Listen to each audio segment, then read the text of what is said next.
Welcome to CAF Stories. I'm Alfie, your host for today's mystery. We're joining Hercule Poirot and Captain Hastings today in the exotic war-torn streets of Casablanca, Morocco 1942, with the Casablanca Confession.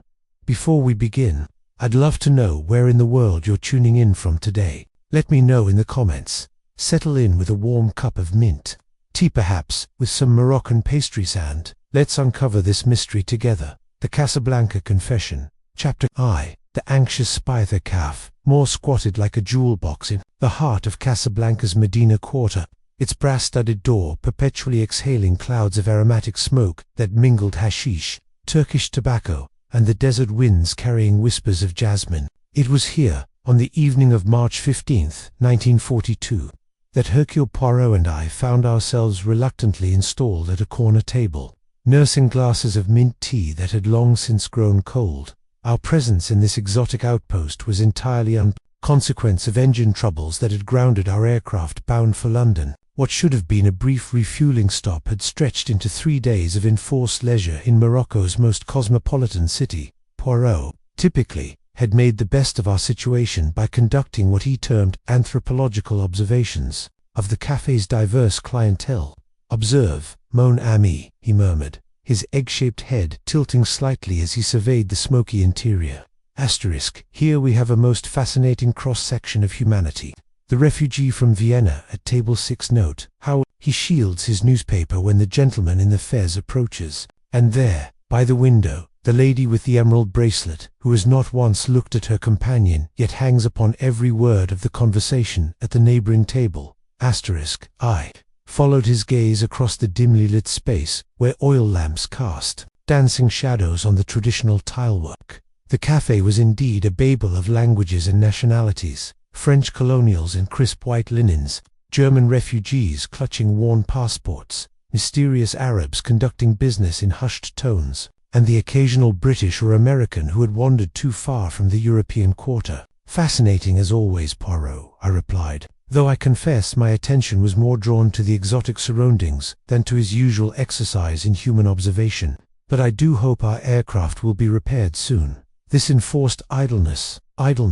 Poirot's eyebrows rose in mild reproach. "But mon cher Hastings, when is the study of human nature ever idle? In a place such as this, where so many cultures converge, where so many secrets seek refuge from the storm of war." He was interrupted by a shadow falling across our table.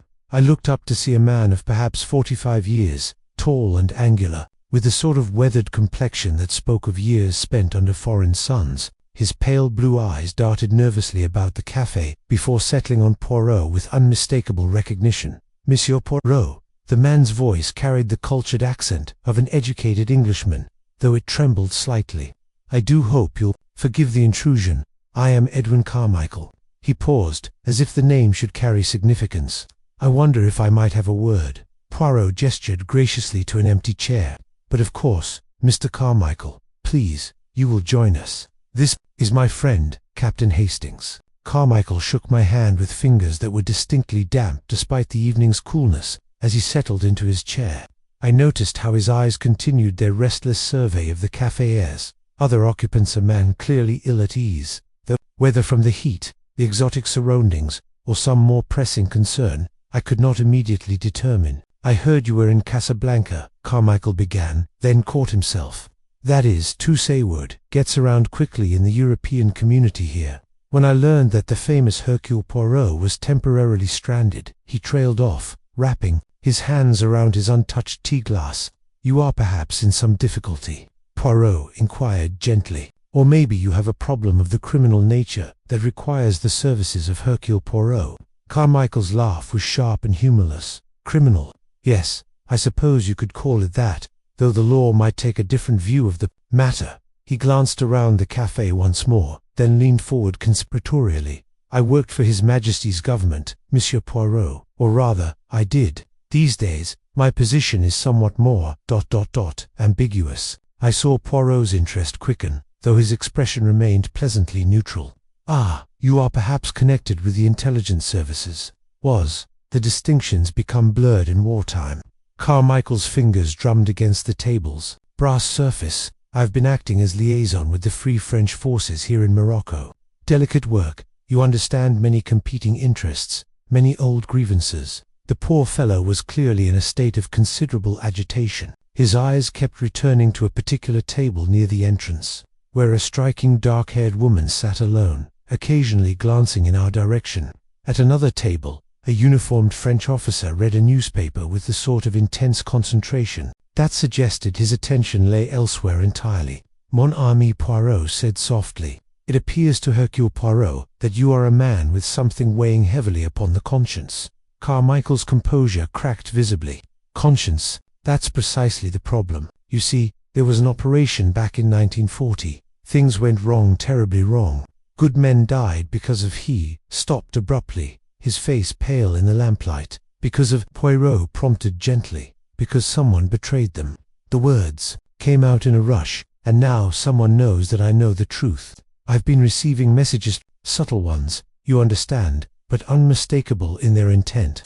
From his jacket pocket, Carmichael withdrew a sealed envelope, yellowed with age and handling.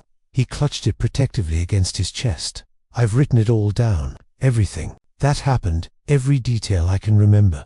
It's all here, the whole sordid truth." Poirot's grey eyes fixed intently on the envelope. "And you fear for your safety?" "I fear for my life," Carmichael corrected bluntly. "But more than that, I fear the truth will die with me, that the real traitor will never be brought to justice." He stood abruptly, the envelope still pressed against his jacket. "Monsieur Poirot, I need your help, but not here. Too many eyes, too many ears." He fumbled in his wallet and placed several francs on the table. "Tomorrow morning at 10, the Hotel Excelsior in the European Quarter. I'm staying in room 237. Will you come?" "But certainly," Poirot replied. "Hercule Poirot, he is always at the service of justice." Carmichael's relief was palpable, though his nervousness remained. "Thank you. I knew you would understand. A man of your reputation, your integrity." He shook both our hands with the fervor of a drowning man grasping a lifeline. "Until tomorrow." Then he turned to leave, then paused. "Be careful whom you trust here, Monsieur. In Casablanca, nothing is quite what it seems, and old sins cast long shadows." With that cryptic warning, Edwin Carmichael melted into the evening crowd outside the café, leaving behind only the lingering scent of fear and the promise of secrets yet to be revealed. As I watched his retreating figure through the doorway, I could not shake the feeling that we had just encountered a man already marked by death. Chapter 2. Murder in the Medina Quarter. The morning of March 16th dawned with that peculiar clarity that seems unique to North Africa, where the sun strikes the white buildings with an almost surgical precision. Poirot and I made our way through the bustling streets of Casablanca's European Quarter, past vendors hawking their wares and the inevitable clusters of refugees gathered around the consular offices, all hoping for passage to safer shores. The Hotel Excelsior stood on a corner overlooking the harbour, its French colonial facade a testament to more prosperous times. Even in wartime, it maintained an air of faded elegance, though I noticed that many of the ground-floor windows were now protected by sandbags, a practical concession to the uncertain times. "Precisement," observed Poirot, consulting his pocket watch as we approached the entrance.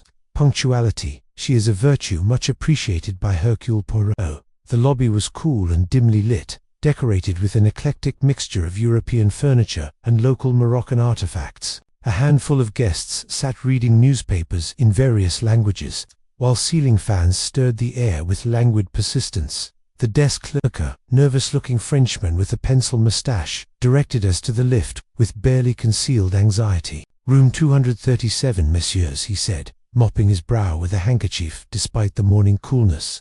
"But perhaps you should speak first with the manager." "That will not be necessary," Poirot replied pleasantly. "Monsieur Carmichael, he is expecting us." The lifter contraption that had clearly seen better days carried us to the second floor with much grinding and protesting.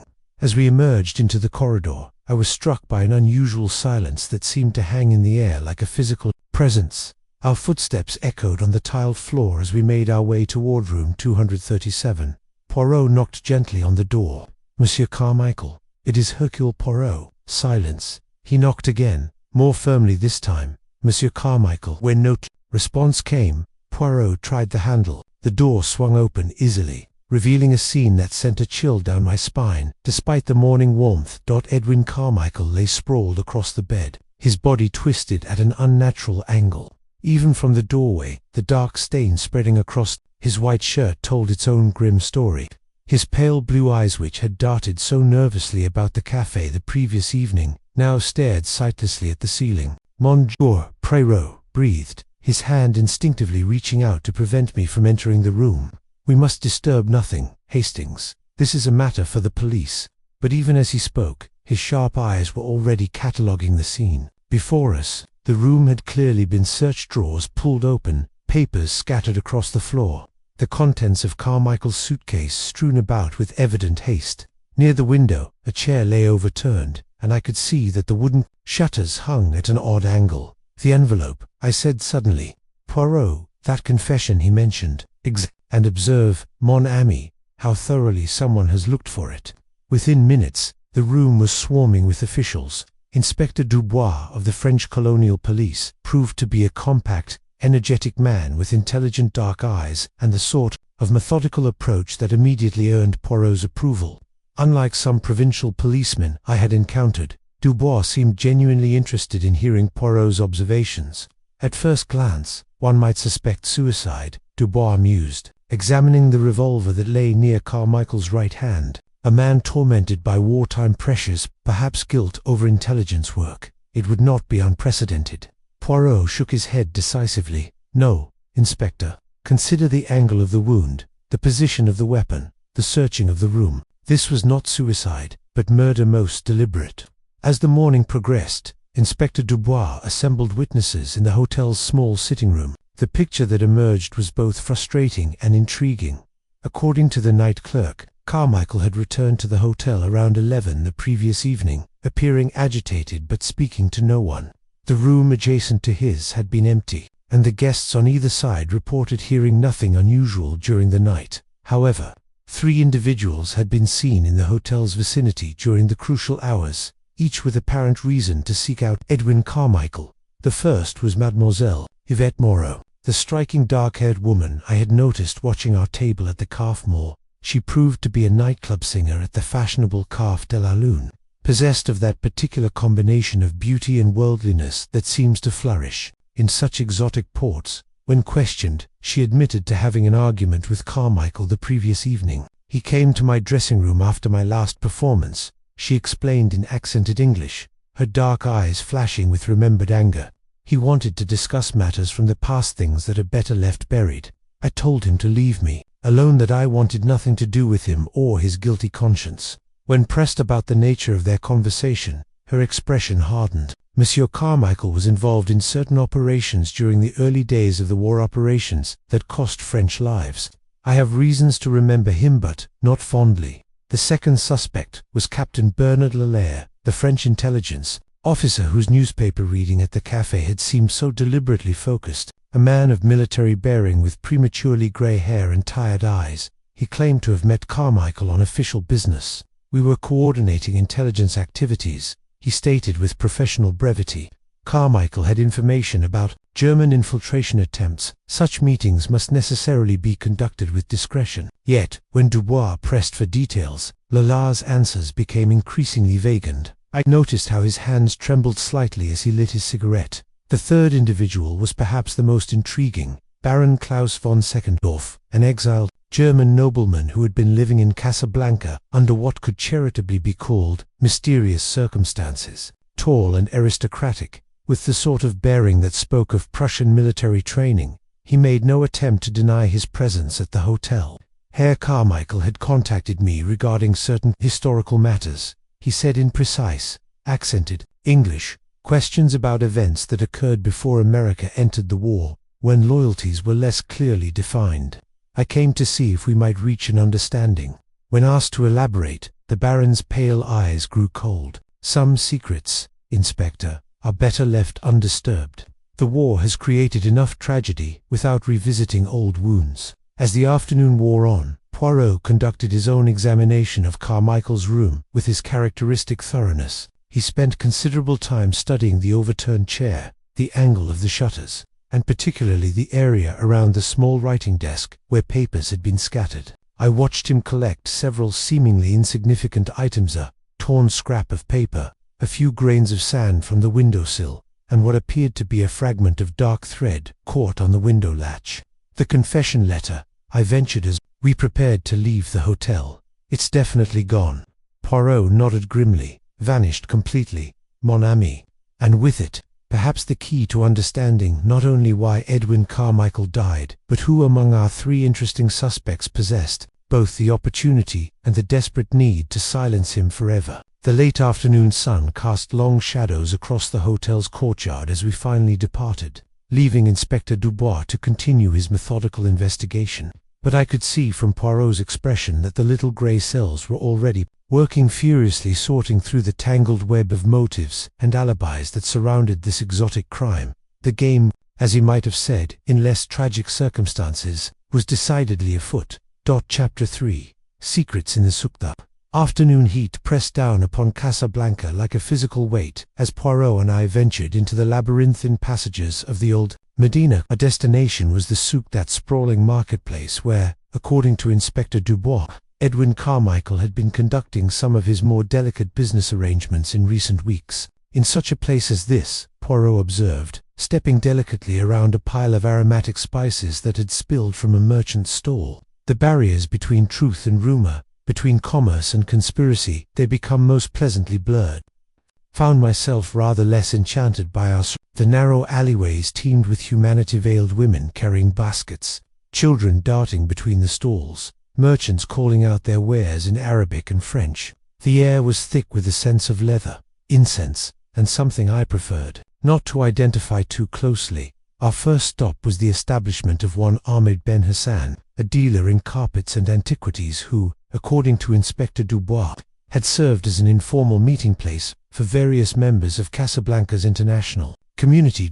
The old Moroccan proved to be a man of considerable dignity and surprising knowledge of European affairs. "Ah, the English gentleman," he said when Poirot mentioned Carmichael's name. "A troubled man, that one. He would come here often these past weeks, always looking over the shoulder, always asking if someone had been making inquiries about him." Ben Hassan led us to a small alcove behind his main shop, where low cushions surrounded a brass tea service.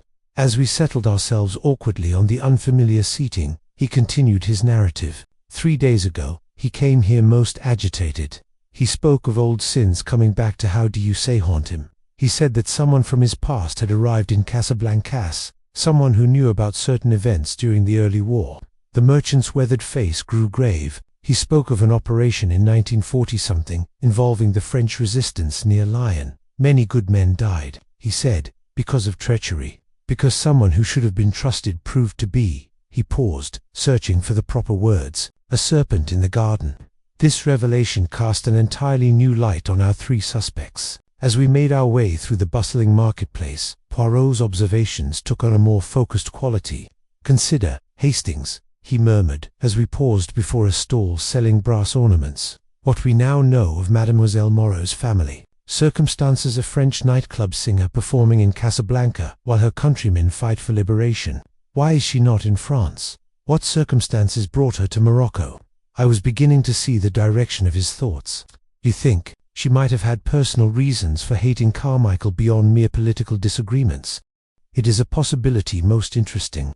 And what of Captain Lalera, professional intelligence officer who claims to be coordinating with British operations, yet who becomes evasive when pressed for details about his meetings with our victim?" We found our next clues at the Café de la Lune, where Yvette Moreau performed her nightly repertoire for an audience of homesick Europeans and wealthy locals. The establishment was closed during the afternoon hours, but the proprietor, a portly Frenchman named Dubois, no relation to the inspector, proved willing to discuss his star performer, Mademoiselle Yvette. He shrugged expressively. "A woman of great talent, but also great sorrow. She arrived here 18 months ago from Lyon alone, and with little money. Her family," he lowered his voice confidentially, "they were active in the resistance, you understand. All dead now for her." The picture was becoming clearer, though more troubling.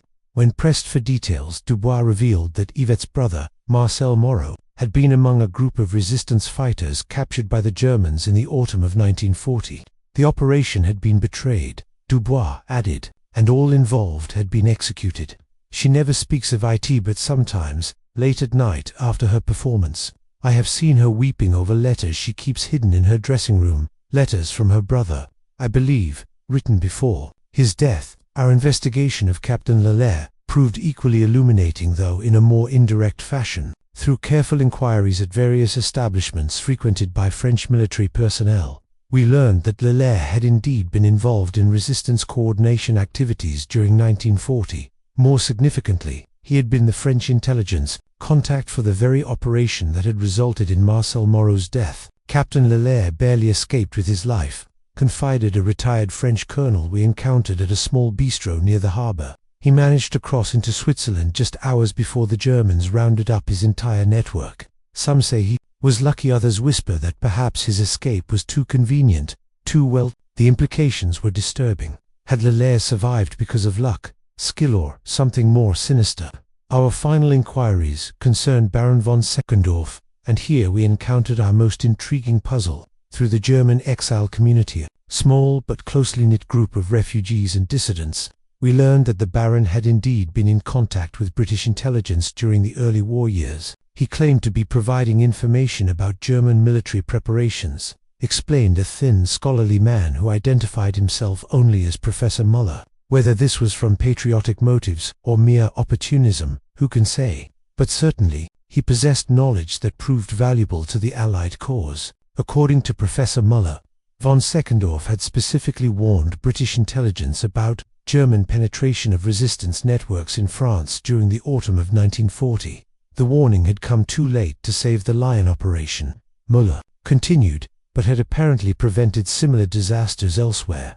The Baron maintains that his warning was ignored or reached the wrong hands. He claims that British intelligence was itself compromised, that someone in London was passing information to the Germans.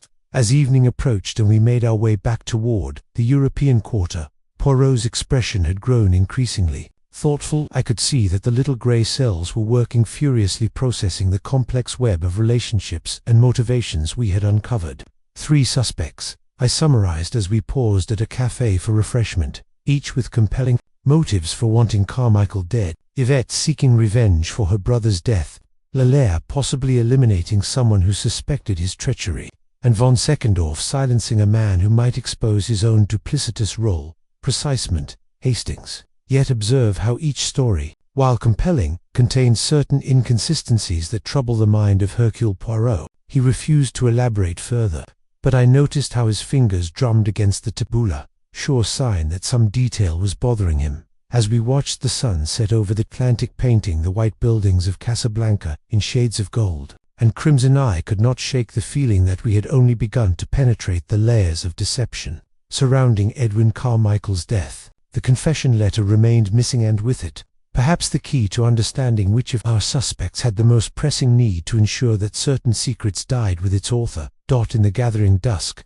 with the evening call to prayer echoing from the nearby mosque, the truth seemed as elusive as the desert winds that stirred the dust in the marketplace, where so many secrets had been bought and sold. Chapter 4. The web unravels. The morning of March 17th brought disturbing news that transformed our investigation from a matter of solving past crimes to preventing future ones. Inspector Dubois arrived at our hotel before breakfast, his usually composed demeanor betraying signs of considerable agitation. "There has been another attempt," he announced without preamble as we gathered in the small sitting room adjoining Poirot's chamber. "Mademoiselle Moreau was attacked last night as she returned to her lodgings after her performance." I felt my heart quicken at this development. Good Lord, is she badly hurt? Fortunately, no. A knife thrust that missed its mark by mere centimeters. She managed to scream and attract attention. Her attacker fled into the Medina quarter before anyone could give proper pursuit. Dubois accepted the cup of coffee offered him with hands that trembled slightly. "She insists it was too dark to see her assailant clearly, but she is convinced the attack was connected to Carmichael's murder." Poirot's eyes had taken on that peculiar intensity I knew so well. "She has said nothing else, no detail, however small, about her attacker, only that he seemed to know the layout of the quarter very well. He disappeared as if he had planned his escape route in advance, and there was something." Dubois paused, consulting his notebook. "She mentioned a scent, something like bergamot. she said, or perhaps expensive cologne, not the sort of thing one associates with common criminals.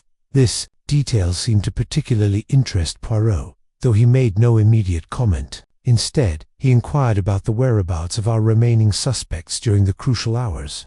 Captain Leclerc claims to have been at a military briefing that lasted until nearly midnight, Dubois replied. I have verified this with his commanding officer. As for Baron von Seckendorf, the inspector's expression grew troubled. This is where matters become more complicated.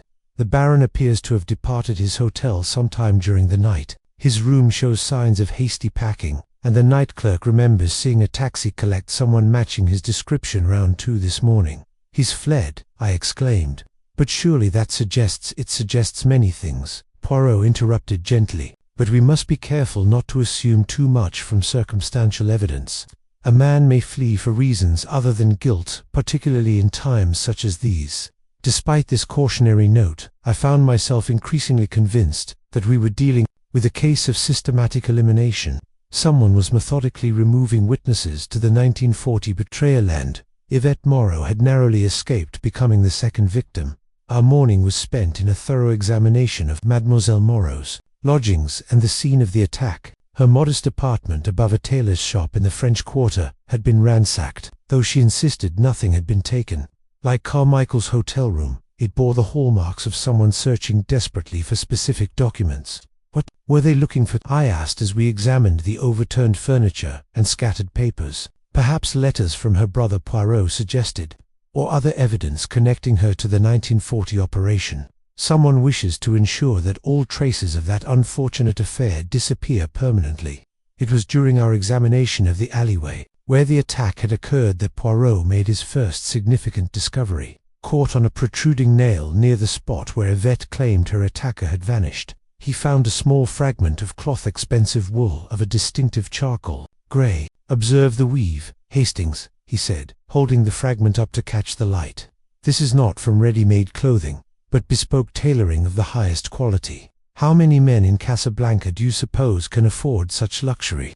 Our afternoon brought a second discovery when Inspector Dubois presented us with items recovered from Carmichael's effects. Among his personal papers, the police had found a torn photograph that had initially been dismissed as unimportant when Poirot examined it with his magnifying glass. However, his interest was immediately aroused. The photograph appeared to show a group of men in civilian clothing standing before what looked like a French railway station. Most of the image had been torn away, leaving only 3 figures clearly visible. One was unmistakably a younger Edwin Carmichael. The second figure had been deliberately scratched out with ink, obscuring the face entirely. The third man, standing somewhat apart from the others, bore a striking resemblance to Captain Leclerc, though the uniform was different, and the photograph appeared to be several years old. Most interesting, Poirot murmured, turning the photograph over to examine the back. In faded pencil, someone had written, Lyons Station, October 1940, before the disaster. The final piece of evidence emerged when Inspector Dubois received a curious telegram that had been delayed in transmission from London. Addressed to Carmichael at the Hotel Excelsior, it had arrived several hours after his death. The message was brief but cryptic. Package delivered. Recipient confirmed identity. Expect developments soonest. WCWC, I mused. Winston Churchill. Perhaps, though it seems unlikely the Prime Minister would be sending coded messages to individual intelligence operatives. Poirot studied the telegram with unusual intensity. Perhaps not the Prime Minister, mon ami, but someone whose initials happened to coincide. And note the reference to recipient confirmed identity, most suggestive when considered alongside our other evidence. As evening approached, I found my suspicions increasingly focused on Yvette Moreau, despite the attack upon her person. The very audacity of staging such an assault as misdirection appealed to a certain type of criminal mind, and her access to Carmichael through their previous confrontation provided both opportunity and motive. Consider the facts, Poirot argued as we took our evening meal at a small restaurant overlooking the harbour. She had the strongest personal motive: revenge for her brother's death. She knew Carmichael's habits and whereabouts, and who else would have had access to his hotel room without arousing suspicion? A beautiful woman appearing distressed at his door. Poirot listened to my reasoning with that peculiar expression of polite attention he reserved for my more enthusiastic theories. Your logic, it has merit, mon cher Hastings. Yet there are certain small details that do not, as you English say, fit properly together, such as the scent of bergamot that Mademoiselle Moreau mentioned, for one, and the expensive cloth fragment we discovered. These suggest a level of sophistication, of careful preparation, that does not accord with a crime of passion, driven by personal revenge. He paused to sip his wine thoughtfully. No, I believe our murderer is someone whose motives are more complex, whose methods more calculated, someone who understood precisely what information Carmichael possessed, and why it represented such a deadly threat. As we prepared to retire for the evening, Poirot made an announcement that both surprised and concerned me. Tomorrow evening, Hastings, we shall return to the Café Moor where this affair began. I have asked Inspector Dubois to arrange for our remaining suspects to join us there. You mean to reveal the solution? Indeed. The little grey cells, they have at last penetrated the fog of deception surrounding this case. Tomorrow evening, the truth shall be illuminated and justice, long delayed, shall finally be served. As I lay in my bed that night, listening to the sounds of the exotic city beyond our hotel windows, I could not shake a feeling of unease. Somewhere in the labyrinthine streets of Casablanca, a murderer walked free, secure in the belief that their crime had been perfectly concealed. Tomorrow would prove whether Poirot's confidence was justified, or whether we were about to walk into a trap as deadly as the one that had claimed Edwin Carmichael's life. Chapter 5. The grey cells illumined. Evening air in the Café Moor hung heavy with anticipation, as well as the usual mixture of tobacco, smoke, and incense. Poirot had chosen the same corner table where we had first encountered Edwin Carmichael, and as I surveyed the assembled company, I could not help but reflect on how dramatically our circumstances had changed in just 3 days. Inspector Dubois sat with professional alertness, his notebook ready to record whatever revelations might emerge. Beside him, Yvette Moreau appeared pale but composed, though I noticed how her eyes darted nervously between the other occupants of our secluded alcove. Captain Lalère had arrived precisely on time, his military bearing intact despite the obvious strain of recent events. The empty chair that should have held Baron von Seckendorf served as a stark reminder of his mysterious disappearance. Mesdames et Messieurs, Poirot began, his voice carrying clearly, despite the café's ambient noise. We are gathered here because 3 days ago, a man came to this very table seeking help. Edwin Carmichael feared for his life, and tragically, his fears proved justified. Tonight, we shall discover why he died and, more importantly, who killed him. He paused to survey his audience, his grey eyes noting every expression, every subtle reaction. The surface facts of the case appear straightforward. A former intelligence operative, tormented by guilt over a wartime operation, is murdered in his hotel room. His confession letter disappears, and we have 3 suspects, each with compelling motives for silencing him forever.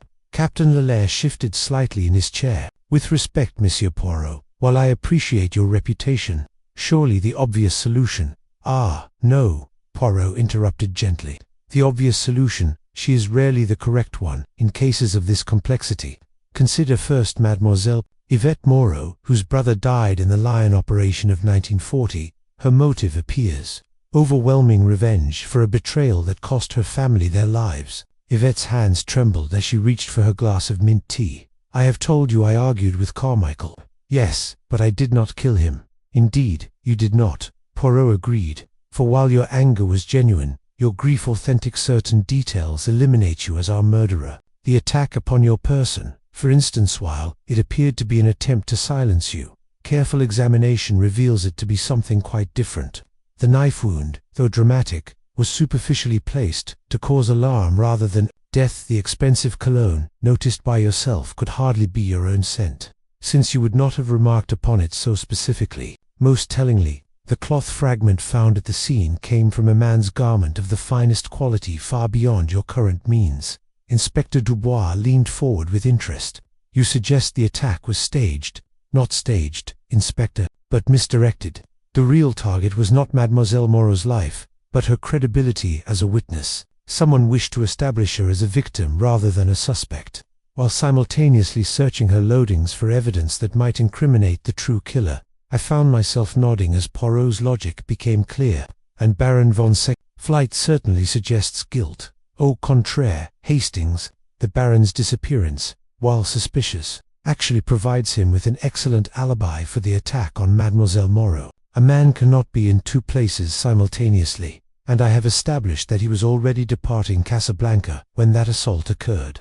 Poirot's fingers drummed briefly on the table. No, the Baron fled not from guilt, but from fear that his own complicated history would make him a convenient scapegoat for crimes he did not commit. Captain Lelaire's relief was almost palpable.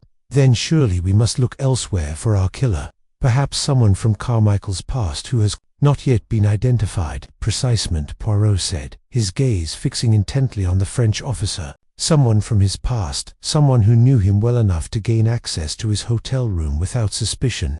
Someone with the authority and resources to conduct a thorough search of both his belongings and later Mademoiselle Moreau's lodgings. Someone whose position gave him intimate knowledge of our investigation's progress. The silence that followed was profound. Captain Lelaire's face had drained of color, though his military discipline kept his posture erect. "I'm afraid I don't follow your reasoning, Monsieur Poirot. Do you not? Then permit me to illuminate the matter further. The Lion operation of October 1940, you were indeed the French intelligence contact, were you not? But your role was far more significant than you have admitted. You were not simply a survivor of German treachery, you were its architect." Lelaire's hand moved involuntarily toward his jacket, then stopped as he noticed Inspector Dubois's watchful eyes. "That's a serious accusation. I demand proof." Poirot reached into his waistcoat and withdrew the torn photograph. "This photograph, found among Carmichael's effects, shows 3 men at Lion Station in October 1940. Yourself, Carmichael, and a third figure, whose face has been deliberately obscured. But observe the back of the photograph before the disaster. Carmichael kept this as evidence, did he not?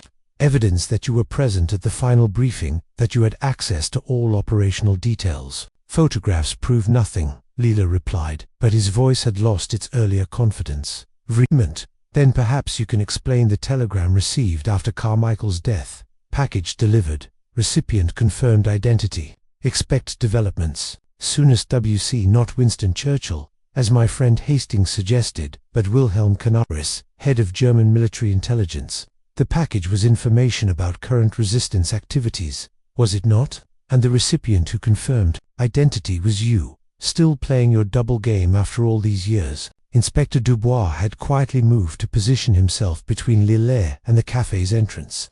"The method was simple," Poirot continued. "How was the locked room accomplished?" "Ah, but we see if the room was not locked at all. Captain Lelaire used his official credentials to gain entry to Carmichael's rumor meeting to discuss intelligence matters. But once inside, when Carmichael produced his confession letter and threatened exposure, Lelaire had no choice but to silence him permanently." Poirot stood and moved to the window, gazing out at the Medina quarter beyond. The room's French doors open onto a narrow balcony overlooking the hotel's courtyard. The building's colonial architecture provides ledges and drainage pipes. Child's play for a man with military training. After shooting Carmichael and searching frantically for the confession letter, the captain departed through the window, using the overturned chair as a step to reach the balcony, and the gun, left beside the body, Carmichael's own weapon, taken from his personal effects during the search. A nice touch to suggest suicide, though the angle of the wound made this theory untenable upon closer examination. Captain Lelaire sat in rigid silence for several moments before speaking. "You cannot prove any of this, cannot. The expensive grey cloth caught on the window latch matches your uniform jacket, a small tear that you have no doubt had repaired. By now the bergamot scent, noted by Mademoiselle Moreau, comes from the particular cologne favoured by French military officers of your rank. Most damning of all, your own nervous habits betray you. Notice how you continue to touch your left breast pocket where you once kept Carmichael's confession letter, as if compelled by suggestion." Lelaire's hand moved again toward his jacket. This time, Inspector Dubois was ready. "I think we shall find that confession letter still in your possession," Captain Dubois said quietly. "You dared not destroy it immediately in case other copies existed, but you could not leave it in your quarters where a search might discover it." The game was up, and Lelaire seemed to recognize it. His military bearing crumbled as he buried his face in his hands. "You don't understand the pressure we were under in 1940. France was falling, the government in chaos. The Germans offered guarantees protection for French citizens who cooperated. At the cost of how many lives? Yvette asked, her voice trembling with controlled fury. My brother trusted you. They all trusted you. I never intended for anyone to die, Lalère whispered. I thought I could control the information feed them, just enough to maintain my position while protecting the truly important operations. But then the Germans demanded proof of my demanded a significant success. So you betrayed the entire Lion network, Poirot said with quiet disgust. 23 men and women who died because of your weakness and greed. Inspector Dubois rose from his chair, his handcuffs already in his hands. Captain Bernard Lalère, you are under arrest for the murder of Edwin Carmichael and the attempted murder of Yvette Moreau.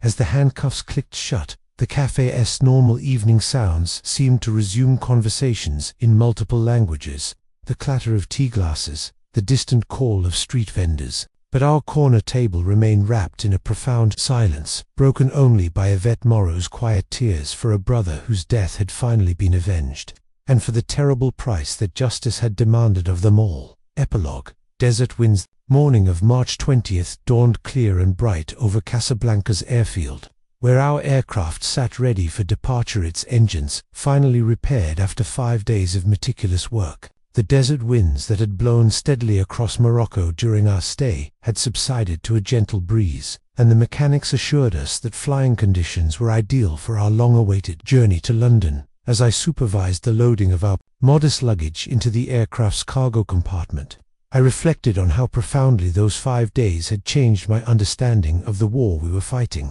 What had begun as an enforced holiday had become a sobering lesson in the moral complexities that arise when civilization itself hangs in the balance. Bean, Hastings Poirot observed, adjusting his tie as he prepared to board the aircraft. Our little sojourn in Casablanca draws to its close, but the memories, they will remain. Indeed, they would. The previous 2 days had been spent concluding the formalities surrounding Captain Lalère's arrest and ensuring that justice would be properly served. Inspector Dubois had proven himself both thorough and discreet, understanding the delicate international implications of the case. Lalère himself, once his initial confession had been extracted, had proved almost eager to unburden himself of secrets that had tormented him for nearly 2 years. The weight of 23 deaths, it seemed, had grown heavier with each passing month. His collaboration with German intelligence had begun, as he claimed, from a desire to protect French civilians from the worst excesses of occupation. But like so many who choose to walk the path of compromise with evil, he had found himself drawn ever deeper into betrayal until murder became his only means of concealment. The confession letter, I said, watching the ground crew complete their final preparations. What did it actually contain? Poirot's expression grew thoughtful. A detailed account of the Lion operation, including the names of all participants, and the exact nature of the intelligence that was betrayed. But more than that, Hastings, it contained Carmichael's suspicions about continued German infiltration of Allied intelligence networks. Our Captain Lalère was not the only one playing a double game, merely the most careless. This revelation had particular significance for the intelligence services in London, who would now need to conduct their own investigation into the networks that Carmichael had suspected of compromise. The ripple effects of his death would extend far beyond the streets of Casablanca. As the pilot began his pre-flight checks, I caught sight of a familiar figure standing by the airfield's terminal building. Yvette Moreau raised her hand in a gesture of farewell, her dark hair catching the morning light. Inspector Dubois had informed us that she would be returning to France within the week, having received word that her services were needed in the growing resistance movement there. She will find her peace. That one, Poirot murmured, following my gaze. The death of her brother has been avenged, and she knows now that his sacrifice was not in vain. Sometimes, mon ami, that knowledge is sufficient to heal even the deepest wounds. I hoped he was right. Yvette's courage in the face of tragedy had been remarkable. Her narrow escape from Lalère's desperate attempt to silence her had only strengthened her resolve to continue her brother's work. The war had taken much from her, but it had not broken her spirit. The question of Baron von Seckendorf's whereabouts had been resolved the previous evening when Inspector Dubois received a telegram from the British consul in Gibraltar. Baron had arrived there safely and was cooperating fully with British intelligence regarding his knowledge of German intelligence operations in North Africa. His flight from Casablanca, it appeared, had been motivated not by guilt, but by a well-founded fear that his complex past would make him a target for both German agents and Allied suspicion. A wise man, Poirot, commented when I mentioned this. Development in times of war, the innocent often suffer alongside the guilty. Better to flee and live to fight another day than to remain and risk becoming a convenient scapegoat. As our aircraft taxied toward the runway, I found myself thinking about the broader implications of our case. The war had created a world where ordinary people faced impossible choices, where survival sometimes demanded moral compromises that would have been unthinkable in peacetime. Edwin Carmichael had lived with the consequences of one such compromise, and it had ultimately cost him his life. "Do you think he knew?"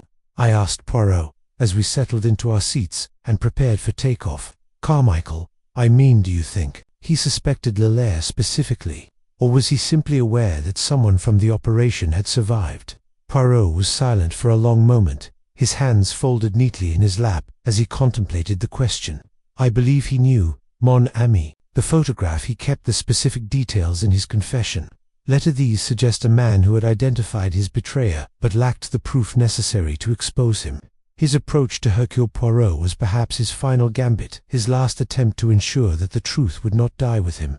The irony was not lost on either of us. In seeking to silence Carmichael, Leclerc had instead ensured that his own crimes would be fully exposed. The very confession letter he had killed to suppress, now forming the cornerstone of the case against him. As our aircraft lifted off from Casablanca's airfield and began its journey northward toward London, I watched the white buildings of the city grow smaller below us until they were swallowed by the vastness of the Moroccan landscape. The desert stretched endlessly in all directions, its golden sand shifting constantly under the influence of winds that had blown across these lands for countless centuries. From this height, I could see the Atlantic Ocean stretching toward the horizon, its blue waters offering a pathway to safety for those fortunate enough to possess the proper papers and sufficient funds. How many refugees had stood on those distant shores? I wondered, gazing northward toward the promise of freedom that seemed always just beyond their reach. Justice Poirot said, as if reading my thoughts, "She is not always perfect, Hastings, but she is persistent. Sometimes her wheels grind slowly, but they grind exceedingly fine. The truth has a way of emerging even when buried beneath years of deception and self-justification."